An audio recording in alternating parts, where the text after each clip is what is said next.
জীবর যুগতেরা সে নাসি ভারতরে ভগত বর্ষণ হরি এল লীলা করে সত্য নারায়ণ রূপে যেমতে প্রকাশ পুরাণে সে কহি ইতিহাস দাপরের শেষভাগে রাজা যুধিষ্ঠির কলির প্রাদুর্ভাব দেখে হলেন অস্থির একদিন শ্রীকৃষ্ণকে করে জিজ্ঞাসন কলির প্রভাবে হতে কিসে পাবে ত্রাণ শ্রীকৃষ্ণ কহে যে বিস্তর জীব লাগে যুগে যুগে মোর অবতার লক্ষ গুণ পুণ্য কহে সত্য যোগে করে ক্রেতার অযুত গুণ সমফল ধরে দাপরের শতক গুণ সুকৃত কলিতে যদিও ভীষণ পায় হরিনাম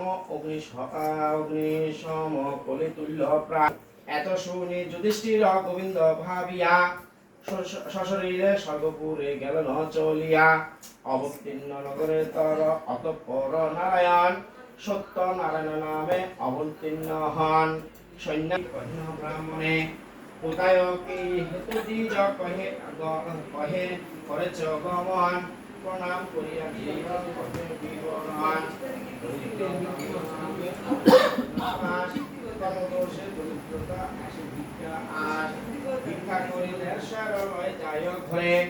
দিনে লাগে দুয়েশের পেট নাই ভরে এত শুনি দয়া করি বলে সত্য বলে নারায়ণ শুনদি টাকা করি নাহি প্রয়োজন ভক্তিতে ভজন পূর্ণ হয় সর্ব আশ অভক্তি করিলে তার হয় সর্বনাশ দ্বিজ বলে নিজ রূপ দেখামারে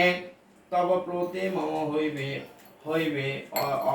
নিজ রূপ ধরিল